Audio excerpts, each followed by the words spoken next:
வணக்கம் நண்பர்களே. நம்ம வீட்ல தினமும் குடிக்கப்படும் ஒரு முக்கியமான பானம் என்னன்னா, அது பால் தாங்க. நம்ம சின்ன வயசுல இருந்தே நமக்கு சொல்லிக் குடுத்தது தான். பால் குடிச்சா உடம்பு பலம் நல்லா இருக்கும், எலும்பு பலம் அதிகரிக்கும், குழந்தைகளுக்கு நல்ல ஒரு வளர்ச்சி கிடைக்கும் அப்படின்னு சொல்லியிருக்காங்க. ஆனா, இந்த பாலோட சேர்த்து சில உணவுகள நம்ம எடுக்கும்போது, அது உடம்புக்கு நல்லதுக்கு பதிலா மிகவும் ஆபத்தான பாதிப்பையும் உண்டாக்கும். அது என்ன? சில கலவைகள் உடம்புக்குள்ள போணும்னா நஞ்சு மாதிரி வேலை செய்யும். சில கலவைகள் ஜீரண பிரச்சனையை ஏற்படுத்தும். சில நேரங்கள்ல அது அலர்ஜி, தோல் பிரச்சனையை கூட ஏற்படுத்தக்கூடும்.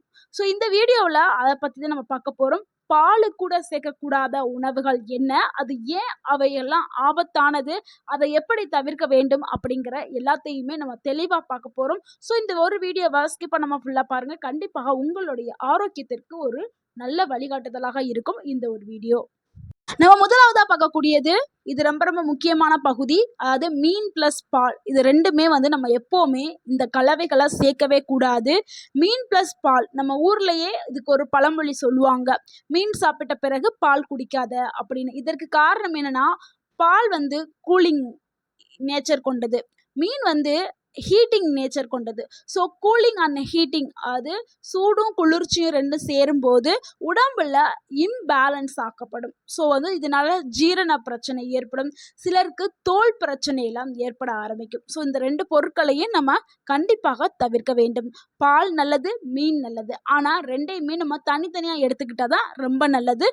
2யும் சேர்த்து எடுத்தோம்னா நம்மளுக்கு பாதிப்புகள் ஏற்படும். குறிப்பா சிலருக்குலாம் வெண்புள்ளிகள்லாம் வர ஆரம்பிக்கும். ஸ்கின்ல சின்ன சின்னதா ஸ்பேச்சஸ் வர ஆரம்பிச்சிரும். அப்புறம் அலர்ஜி ஏற்படும். அப்புறம் அரிப்பு ஏற்படும். இது எல்லாமே வர்றதுக்கான ஒரு வாய்ப்பு இருக்கு. அதனால தான் நம்ம மீன் சாப்பிட்ட பிறகு குறைந்தது 4 மணி நேரம் கழிச்சு தாங்க, 4லிருந்து 5 மணி நேரம் கழிச்சு தான் நம்ம பால் குடிக்கணும். 4 to 5 மணி நேரம் கேப் விட்டுட்டு தான் அடுத்து பாலே குடிக்கணும்.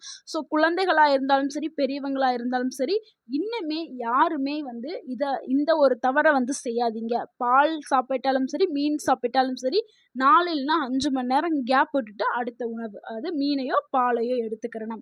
அடுத்து நம்ம 2வதா பார்க்கக்கூடிய காம்பினேஷன் என்னன்னா, பனானா பிளஸ் மில்க், அதாவது வாழைப்பழமும் பாலும் சேர்த்து எடுக்கக்கூடாது. எல்லாரும் என்ன சொல்லுவாங்க, பால், முட்டை இதெல்லாம் ஒரு நல்ல உணவு அப்படின்னு சொல்லுவாங்க. இது எல்லாமே நல்ல உணவுகள் தான். ஆனா இதனுடைய சேர்க்கை கலவை ரொம்ப தவறானது. பலர் என்ன நினைப்பாங்கன்னா, பனானா மில்க் ஷேக் ரொம்ப ரொம்ப ஒரு சூப்பரான ஒரு ஹெல்த்தியான ஒரு ட்ரிங்க் அப்படின்னு நினைப்பாங்க. ஆனா உண்மை என்னன்னா, இதுல எல்லாருக்குமே இது பொருந்தாதுங்க. உண்மையை சொல்லணும்னா இது எல்லாருக்கும் பொருந்தாது. சிலருக்கு எதுவுமே பண்ணாது. சிலரோட உடம்புக்கு எல்லாமே பிரச்சனையாவே இருக்கும். எல்லாருக்கும் இது ஷூட் ஆகாது. இந்த பனானா மில்க்கும் சேர்த்தோம்னா என்ன ஆகும்னா, ஜீரண பிரச்சனை ஏற்படும், வயிற்றுல ஃப்ளோட்டிங் ஏற்படும், அசிடிட்டி ஏற்படும், உடம்பு ஹெவியா ஃபீல் பண்ண ஆரம்பிக்கும். சிலருக்குலாம் சைனஸ், கோல்டு, மியூக்கஸ்லாம் அதிகமா வர்றதுக்கு வாய்ப்பு இருக்கு. குறிப்பா இரவுல குடிக்கவே கூடாது. அப்படி நீங்க இரவுல குடிச்சீங்கன்னா அடுத்த நாளே காலையில ரொம்ப உடல் சோர்வாயிரும். எப்பவுமே பனானாவ தனியா சாப்பிடணும், பால தனியா குடிக்கணும். 2யுமே சேர்த்து எடுக்கவே கூடாது. அடுத்து நம்ம 3வதா பார்க்கக்கூடிய கலவை என்னன்னா, வாட்டர்மெலன் பால். அடுத்து இது முலாம்பழம் இருக்குல்ல, அந்த முலாம்பழம் பால். இதெல்லாம் சேர்க்கை தவறான ஒரு சேர்க்கை. இந்த சேர்க்கைய பயன்படுத்தவே கூடாது. நெறைய பேர் என்ன பண்றாங்கன்னா, தண்ணீர் கண்டென்ட் கொண்டது, அதுல நெறைய தண்ணி சத்து தானே இருக்குது, அதனால இது ஒண்ணும் பண்ணாது அப்படின்னு நினைச்சு நெறைய பேர் என்ன பண்றாங்கன்னா, இந்த வாட்டர்மெலன் கூட பால மிக்ஸ் பண்ணி சாப்பிடுறாங்க. இது 2யுமே சேர்த்தா உங்களுடைய ஸ்டொமக் அப்செட் ஆயிரும். இதனால டயரியா ஏற்படும், அசிடிட்டி ஏற்படும். காரணம், டைஜஷன் ஸ்பீடா, அது வேற லெவல்ல ஒர்க் அவுட் ஆகும். இதனால உங்களுடைய ஹார்ட் ஹெல்த் இன்பேலன்ஸ் ஆக்கப்படும். முக்கியமா குழந்தைகள் இதை கண்டிப்பாக அவாய்ட் பண்ணணும். எப்பொழுதுமே வாட்டர்மெலன் சாப்பிட்ட சிறிது நேரம் கழிச்சு, முக்கியமா ஒரு 1/2 அன் ஹவராவது நீங்க எடுத்துட்டு அடுத்து பால் குடிக்கணும். இல்லைன்னா பால் குடிச்சதுக்கு அப்புறம் 1/2 மணி நேரம் கழிச்சு வாட்டர்மெலன் எடுத்துக்கிறணும். இது முக்கியமா குழந்தைகளுக்கு நீங்க சொல்லிக் கொடுங்க சின்ன வயசுல இருந்தே. ஏன்னா குழந்தைகள் தெரியாம பால் குடிக்கிற குழந்தைகள் என்ன பண்ணுவாங்க, வாட்டர்மெலனையும் சாப்பிடுவாங்க, பாலையும் குடிச்சிருவாங்க. அந்த மாதிரி பண்ணவே கூடாது.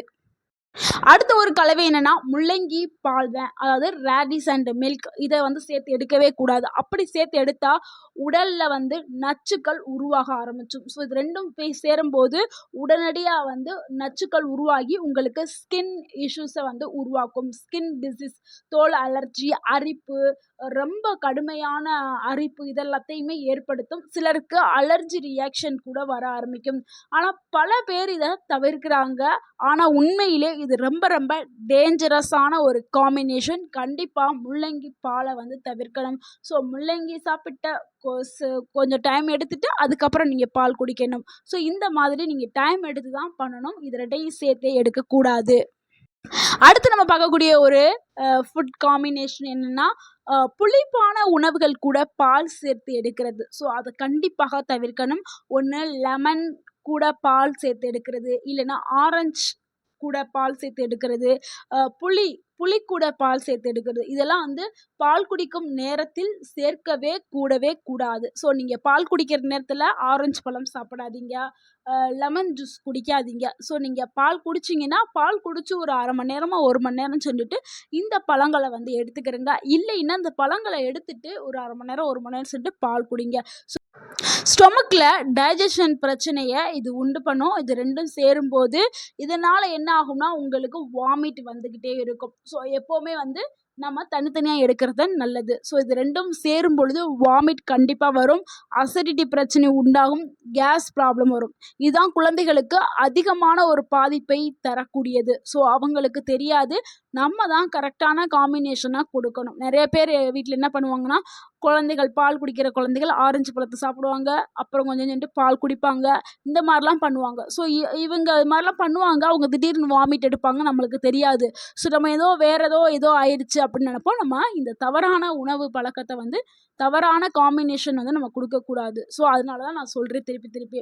அடுத்த ஒரு காம்பினேஷன் என்னென்னா சால்ட் ப்ளஸ் பால். அது சால்ட்னா சால்ட் கலந்த உணவுகள் தான். அதாவது ரொம்ப சால்ட்டி ஸ்நாக்ஸ்லாம் இருக்குல்ல, ஸோ அதெல்லாமே நம்ம கவனமாக தான் பார்த்து எடுத்துக்கிறணும் அப்படின்னு சொல்கிறாங்க. நம்ம சாப்பிடக்கூடிய அதிகமாக உப்பு காரம் கலந்த ஸ்நாக்ஸ்லாம் இருக்குல்ல, அதெல்லாம் சாப்பிட்ட உடனே பால் வந்து எடுக்கக்கூடாது. இதனால என்ன பிரச்சனையாக இருக்குன்னா ஸ்கின் பிக்மெண்டேஷன்லாம் ஆகுமா, ஹேர் ஃபால் ஆகும், அப்புறம் டைஜஷன் இஷ்யூஸ் எல்லாம் வரும் அப்படின்னு சொல்கிறாங்க. ஸோ இது வந்து ஆயுர்வேதிக் கருத்துப்படி இது ரொம்ப ஹார்ம்ஃபுல்லான ஒரு காம்பினேஷன் அப்படின்னு சொல்கிறாங்க. ஸோ ஆயுர்வேதாலே இது வந்து சொல்கிறாங்க. ஸோ இது வந்து இந்த காம்பினேஷன் வந்து தவறான காம்பினேஷன். ஸோ முடிஞ்ச அளவுக்கு வந்து நம்ம இந்த சால்ட்டான ஸ்நாக்ஸ் எல்லாம் வந்து சால்ட்டி ஸ்நாக்ஸ் சாப்பிடும் பொழுது நீங்கள் வந்து பால் குடிக்கிறத வந்து தவிர்த்துருங்க. அடுத்த ஒரு தவறான காம்பினேஷன் என்னென்னா சிக்கன் மட்டன் சாப்பிட்ட உடனே பால் குடிக்கிறதுங்க. இது என்ன செய்யுதுன்னா ஹெவி டைஜஷன் லோடை உண்டாக்கிரும். இதனால் ஸ்டொமக் வந்து டிஸ்கம்ஃபர்ட் ஆயிரும். இதனால் வந்து என்னன்னா நச்சுக்கள் ஃபார்மேஷன் ஆகி உடம்பு இதை ப்ராசஸ் பண்ண முடியாமல் போயிடும். இதனால் வாந்தி வயிற்றாலை இதெல்லாம் வரும். ஸோ இதனால் மயக்கம் வரும், இன்டைஜஷன் ப்ராப்ளம் ஏற்படும். ஸோ இதனால் குழந்தைகள் ரொம்பவே பாதிக்கப்படுவாங்க. ஸோ அதனால எப்போவுமே சிக்கன் மட்டன் சாப்பிட்ட பிறகு பால் கொடுக்காதீங்க.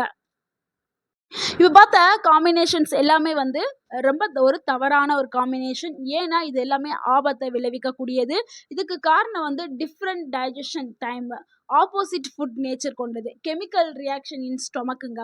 இதனால தான் இவ்வளோ பிரச்சனை வருது. இதனால் உங்களுடைய குடல் ஹெல்த் வந்து பாதிக்கப்படும், இம்யூனிட்டி வந்து குறைய ஆரம்பிக்கும். நீண்ட காலமாக இது இப்படி பண்ணிட்டு வந்தீங்கன்னா குரோனிக் ஹெல்த் இஷ்யூ கூட வர ஆரம்பிக்கும். ஸோ முடிஞ்ச அளவுக்கு நம்ம பார்த்த இந்த மாதிரியான ஃபுட் காம்பினேஷனை கண்டிப்பாக நீங்கள் தவிர்க்க வேண்டும். இந்த காம்பினேஷனை இனிமேல் குழந்தைகளுக்கெல்லாம் கொடுக்காதீங்க. ஸோ பால் நல்லதாங்க, ஆனால் சரியான முறையில் குடித்தாதான் அது நல்லது. ஸோ இன்னும் மறுபடியும் நான் ஷார்ட்டாக சொல்கிறேன், நீங்கள் நினைவில் வச்சுக்கிறீங்க. எப்போவுமே பால் கூட மீன் எடுக்காதீங்க, பால் கூட வாழைப்பழம் சாப்பிடாதீங்க, பால் கூட வாட்டர்மெலன் முலாம்பழம் எடுக்காதீங்க, பால் கூட முள்ளங்கி எடுக்காதீங்க, பால் கூட புளிப்பான பழங்கள் ஆரஞ்சு லெமன் இந்த மாதிரி பழங்கள் எடுக்காதீங்க. அடுத்து பால் கூட சால்ட்டியான ஸ்நாக்ஸ் வந்து எடுக்காதீங்க. ஸோ இந்த தவறுகளை கண்டிப்பாக நீங்கள் தவிர்க்கணும். உங்கள் உடல் ஆரோக்கியம் மேம்பட செய்யும். இந்த வீடியோ உங்களுக்கு பயனுள்ளதாக இருந்திருந்தால் இந்த வீடியோவை லைக் பண்ணுங்கள், இந்த வீடியோவை உங்களுடைய ஃப்ரெண்ட்ஸ் அண்ட் ஃபேமிலிக்கு ஷேர் பண்ணுங்கள். மறக்காமல் நம்ம சேனலை சப்ஸ்கிரைப் பண்ணுங்கள், சப்போர்ட் பண்ணுங்கள், கமெண்ட் பண்ணுங்கள். தேங்க்யூ ஃபார் வாட்சிங்.